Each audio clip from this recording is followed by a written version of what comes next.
Welcome to the Egg Whisperer Show, a program exclusively designed to promote reproductive health awareness and discuss fertility preservation options. Here is your host, the Harvard-educated fertility specialist, Dr. Amy. She's known as the Egg Whisperer. Fertility expert Dr. Amy Abazadeh. And you have yet another success story Just launched by an East Bay fertility doctor.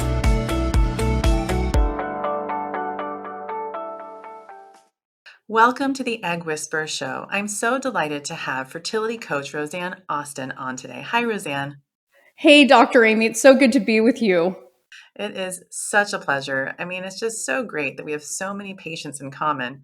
I just don't know why I didn't know this sooner. And my patients have just been singing your praises for years. So it's just so awesome to get to talk to you today. And the title of today's talk is Becoming Fearlessly Fertile with You. So just for those who don't know about Rosanne or don't know everything there is that I'm going to share with you, I want to share more. So Rosanne's a certified coach through the International Coach Federation and member of the California State Bar. She received her Juris Doctorate from the University of the Pacific McGeorge School of Law, and she's the author of 2 best-selling books, Am I the Reason I'm Not Getting Pregnant? And Are We the Reason We're Not Getting Pregnant? And she's the creator of the Fearlessly Fertile Method, which has helped thousands of women become pregnant. And I know for a fact because many of them are my patients. She was a fertility patient before she became a coach, going through 7 years of treatment before giving birth to her son at age 43. Welcome, Rosanne. Well, it's such a pleasure to be here, Dr. Amy. And I got to tell you, my clients have been singing your praises as well. So when our paths crossed and the opportunity showed up, I just was jumping for joy because I just couldn't believe that it had been so long since we had, the opportunity to chat in this way. So it's a real honor. I'm really happy to be here. And I want to hear more about your story, your fertility coach not many coaches also have their JD. So can you kind of just share how you got involved with the fertility field?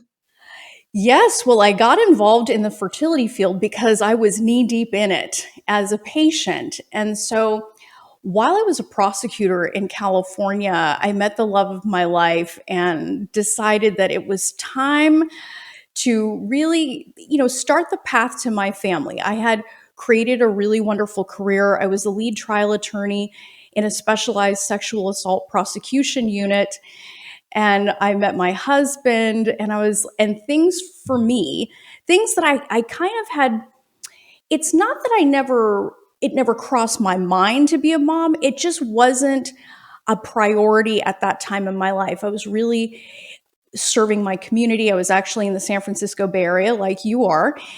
And I just was really involved in my career. So when this great love in my life came into my life, I'm like, I think it's time. And, I had heard things, and I don't know where I picked it up, but I had picked up this idea that it was going to be hard for me to conceive. And then it became hard for me to conceive. And so as my husband and I were trying, I, for the first time in my life, felt like a failure. So I was used to there being a more direct correlation between hard work and an outcome. Academically, it was not difficult for me to make it through school, to get, the certifications I needed, all these things. It was just a matter of doing the work. Well, when it came to my fertility, not so much. Not so much. I was doing all of the things people were telling me to do, some insane things. I talk about it in my first book. I was boiling black chickens, taking every supplement I could get my hands on, going to faith healers, psychics, all of these things. And it really brought me to, not that I didn't have humility before, but it was a very different kind of humility. It was really like, wow, I might have a dream that I cannot accomplish. And it was extremely unnerving.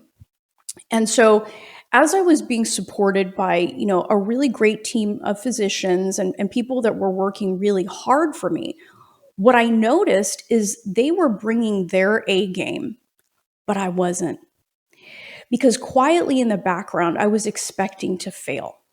I was struggling with a sense of unworthiness. I felt like, Who am I if I can't do this? So while I would show up with a big smile on my face, I think it's funny because during the 7 years of my journey, I'm fairly certain I probably could have passed the boards to become a reproductive endocrinologist, because even though I couldn't pass a math or science class before, I got an education. But the piece of it that was missing, what was going on inside of me. And nobody was talking about that, at least in a way that I, as a lovably type A, control freaky professional, very much in her masculine woman, could accept. It seemed to me that it was, very, there was either one end or the other of the spectrum. Either it was super woo woo, tree hugging that I couldn't understand, or it was just tough it out, do what you need to do. There was nothing in between. So I made a promise to myself that when I figured out how I could get through this journey mentally, emotionally, spiritually, that I would teach anyone who would listen. And that's why I am where I am today, doing what I do. And it's kind of an interesting thing, because you're absolutely right. Not many have the JD, but I think it's because of that I've been able to serve more women and show women that, yeah, I may look like I have it all together on the outside in my suit, going to court, but there was something very different going on the inside. And what mindset changes did you make ahead of getting pregnant? Well, I had to zero in on things that I think I had just pushed through before. I really had to look at myself and what I really stood for and what I really wanted. And I had to truly, probably one of the biggest things that I had to overcome was my fear of failure. Because every time I failed with a treatment, different cycles, different things that I was trying, diets, yoga, all of these things that I was trying and it wasn't working, I had to rewire in my brain my perception of failure and what that actually meant. I also had to get to the place where I could embrace what I want in this life without shame. Because one of the things that I was carrying, Dr. Amy, was this idea that what I wanted was too much, or that the audacity to have a career, love in my life, and a child was greedy. So there were a lot of those deep-seated underlying limiting beliefs that I really had to overcome. And those constellation of things came together to help me really overcome that mental block that I had, that I couldn't have what I wanted. Yeah, I think what you're saying will resonate with so many listeners, because I hear that from my patients all the time. They actually start off with saying, I just don't want to be selfish. I don't want to be greedy. And I have to just help them with that and help them realize that what they're doing is the opposite. They're extremely selfless by putting themselves through these treatments to bring another great love into their life. So thank you for sharing that. So tell me about the mind-body connection and how does it work? Because I know you work on this with your clients.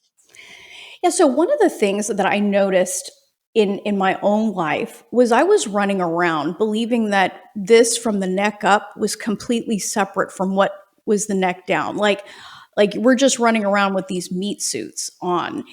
And it's interesting because once I began to bridge the gap, this idea that the mind and the body work together, they are synergistic, that they are, they are part and parcel of who we are as human beings. What you think impacts how you feel.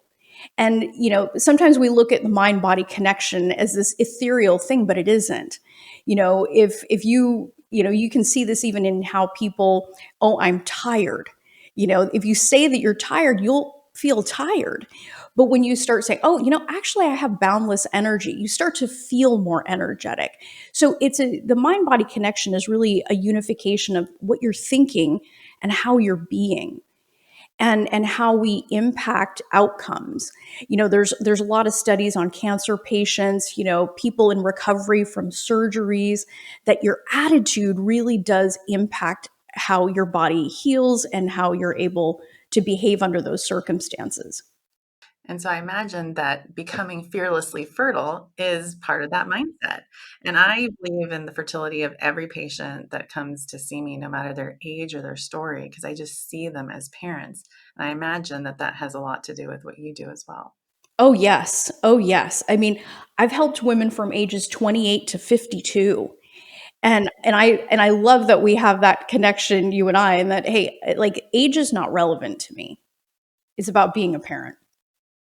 And how can coaching help patients change their mindset? Well, so the way that I look at it, particularly in the way that I do it, like fearlessly fertile is an ethos. It's really a way of being. It's a way of approaching this chapter in someone's life and saying, you know what, this desire in my heart to be a mom, it's there because it was meant for me. I may not know how, I may not know when, but this is in me and I want this and this is good. And it's really about giving yourself plenty of space to want what you want unapologetically.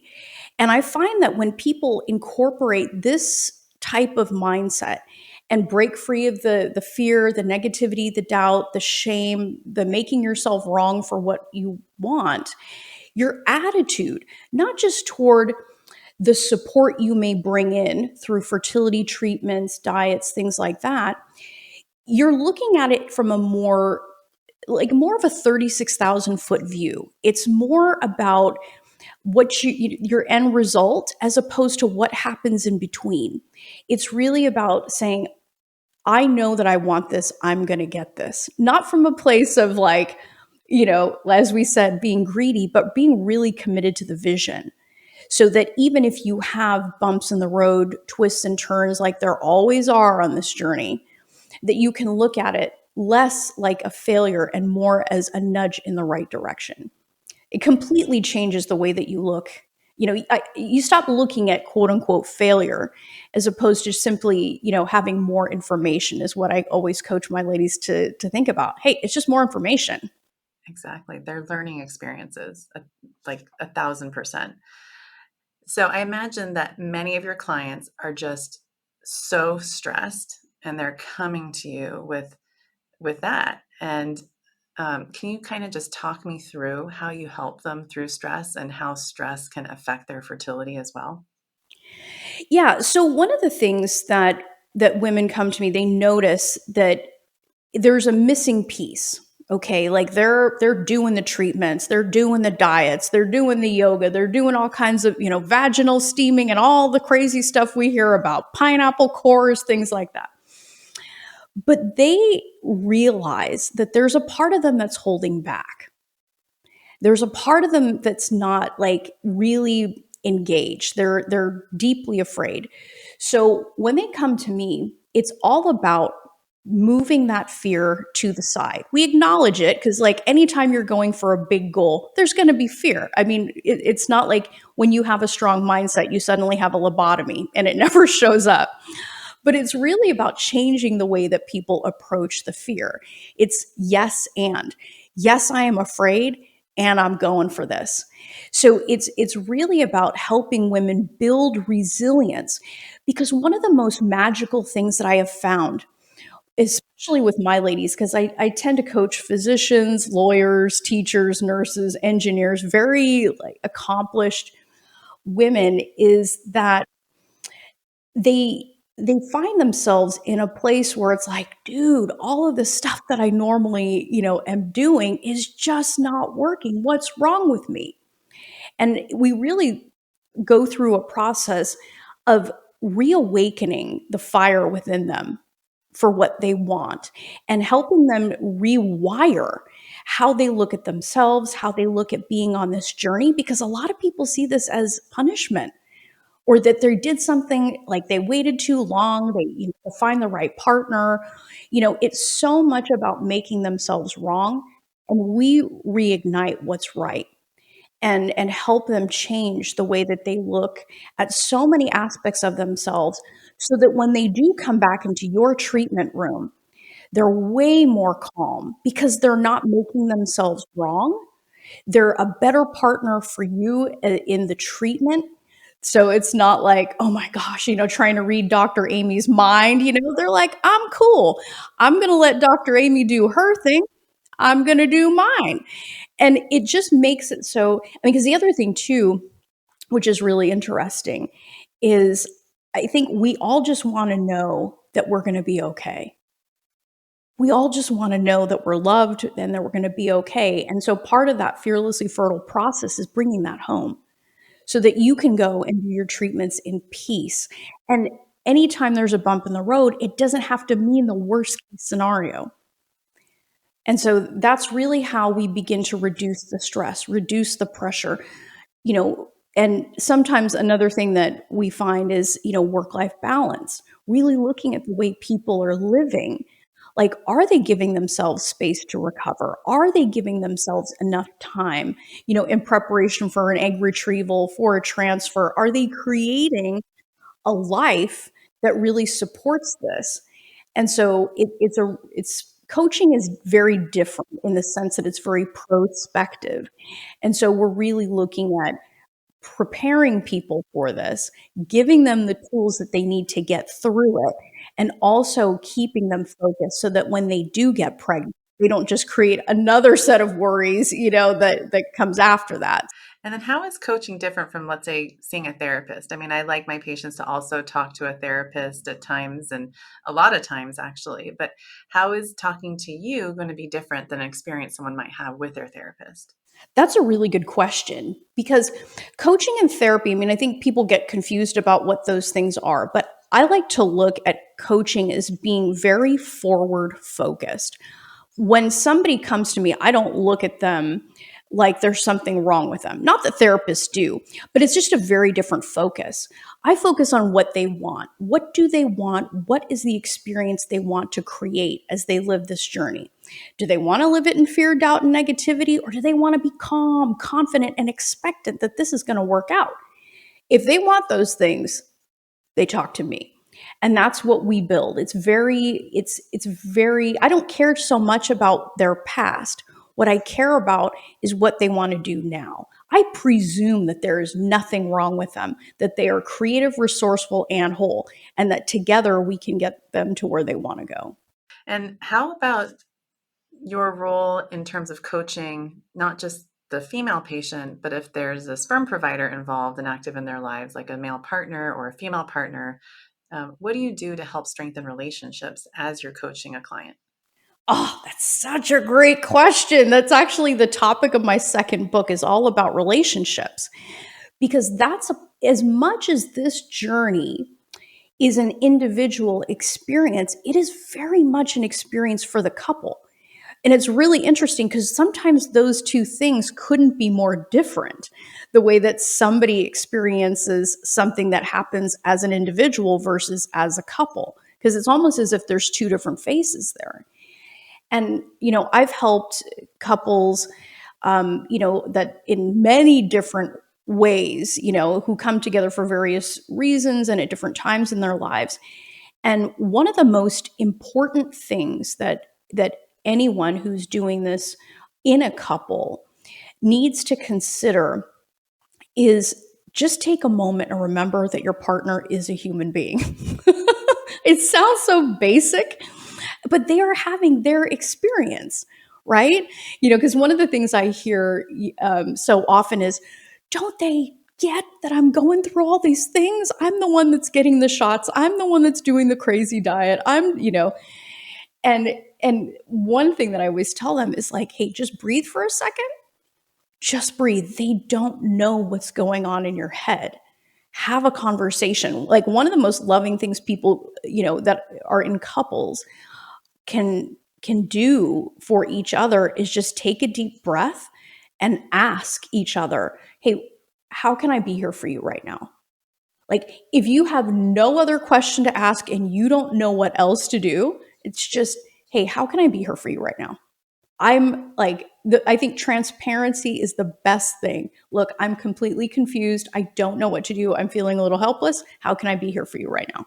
I love it. I mean, that's one of the things that baseline ultrasounds, I always tell the support person, like, there's 3 questions you're going to be asking every single day. What can I do for you? How can I help? And what do you need?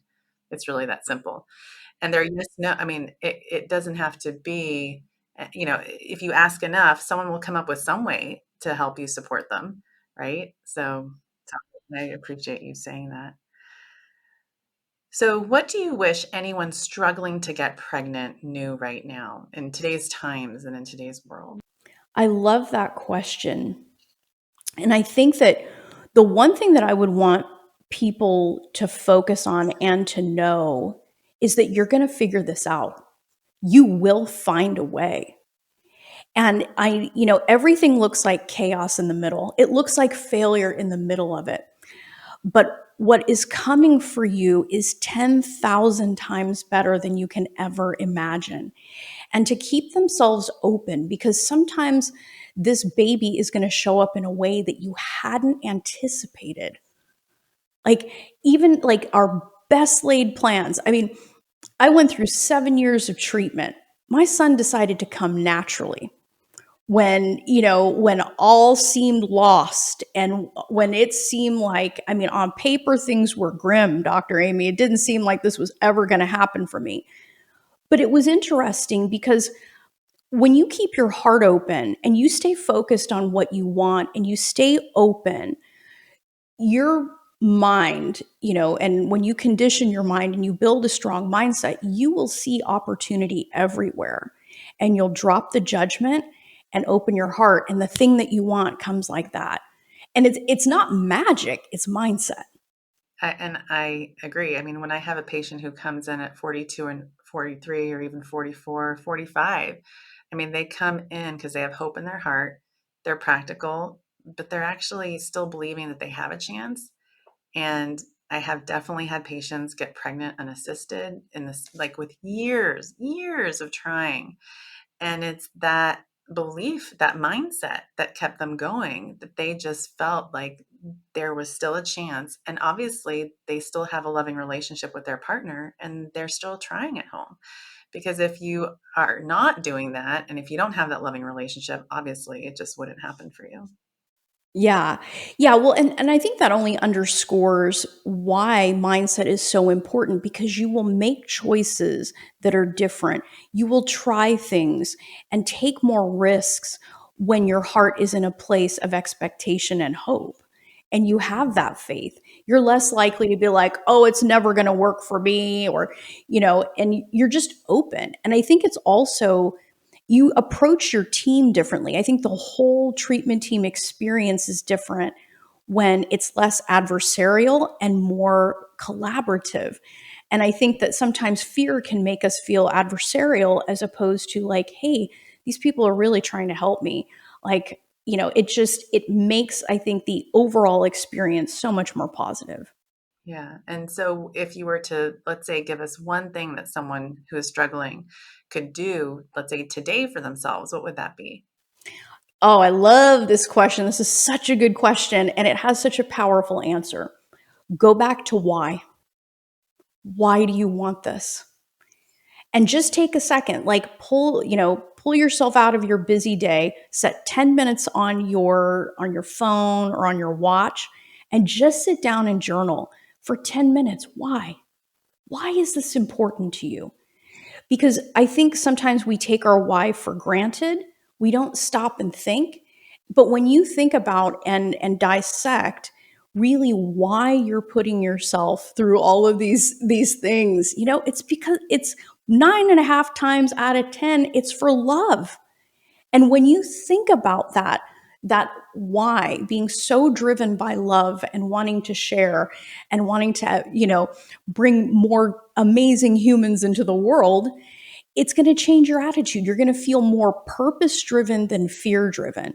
So 10 minutes, mamas, sit down and like just write it out. Why do you want to do this? Why is it important for you to be a mom? And I promise, like even if it's just for a few minutes, you're going to feel so much better. And just as a pro tip, don't just write it out. Put that somewhere where you can see it every single day. It's going to remind you of why you're doing the shots, doing the supplements, showing up at the clinic. And I think it's going to put more spring in your step. And I think it's going to build that faith. Yeah, I'm going to start asking patients to do that at their new patient visit. They're going to probably look at me a little funny in the beginning because it's not going to be typical of a fertility doctor. But I bet you also have some tips for fertility doctors like myself. Like, how can we engage our patients in a different way to support our patients and help them have a more positive mindset? Well, I think first of all, it would be awesome to clone the Dr. Amy way, because I know all of my clients that have had the good fortune of being supported by you always talk about this high touch experience, the humanity, the kindness, the patience. And I think that that is a really awesome segue about how, how physicians can support their patients more. Because one of the things, in fact, in one of my coaching calls yesterday, one woman had an experience where before anyone even sat to listen to her, she was deluged with statistics and why she needs to give up because she just needs a donor egg, before even hearing her position. And I think that, I think we all, in any, wherever we're serving people on this journey, I think taking a step back and remembering that this is a human being with a dream. This is somebody that has a lot of love in their heart. And I think it just changes the way that we approach it. The statistics are less important. Yes, they're points of data, and you certainly want to give somebody information, of course. But I think when we slow down and we all come together and remember that this is somebody that's building a family, I think that it brings a softness and a sensitivity and a receptivity to what's happening. And I think we can approach whatever challenges the person is facing, with a lot more kindness and a lot more, a different kind of problem solving, as opposed to just, this study says this. And while that study may be freaking awesome, there's somebody sitting in front of you that's terrified that a dream's not going to come true. So I think that's one of the best ways, is just to take a second. I know you're busy. I know there's a lot of demands, but just remember that this is a human being with a dream. Yeah, I mean, one of my professors taught me, she said, Amy, the one thing I can teach you is you never tell a patient she needs an egg donor the first time you meet her. You just never do that, no matter what her chances are. You never even talk about that. And that's something that I've done from the very beginning, because our patients are smart. Like, they know what their chances are. And I always ask patients, like, what do you think your chances are? I mean, if I have a 50-year-old patient who thinks her chances are 50%, obviously I'm going to, do some education in a very gentle way, even for someone who's 50, because like you said, they have a dream in their heart. And who am I to tell them that there's no chance? But obviously, biology is biology. That's why people freaking love you. So, I mean, kudos to you, and what bravery, and I think it's a different kind of ethic to operate from that place of humanity. Well done.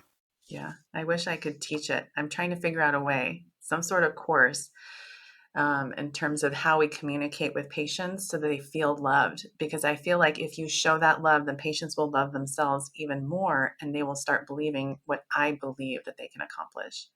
So I actually had a patient tell me that, and probably more than one, and she said, Amy, I think you want me to get pregnant more than I do. Great story. That wouldn't surprise me.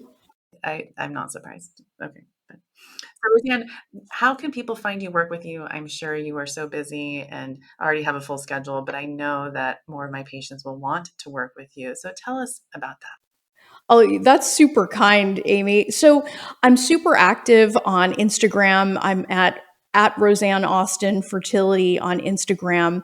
I also do a weekly podcast, the Fearlessly Fertile podcast. That's where you can hear tips and tricks and gems from the fertility journey trenches. And you can also find my books on Amazon. Actually just finished up, at the time of this recording, just finished up the manuscript on my third book. And so, yeah, I'm all over the internet, and have a YouTube channel so people can find me. It's relatively easy, but one of the first places to go would be Instagram if you want to see some of the goodness. Awesome. Well, we'll be continuing to find you there. And thank you for all your inspiration, love, and support, Rosanne. For my patients and for any patient out there who could use you, I highly recommend that you guys work with Rosanne. So thank you again, Rosanne. Is there anything else you want to share with us before we end today's show?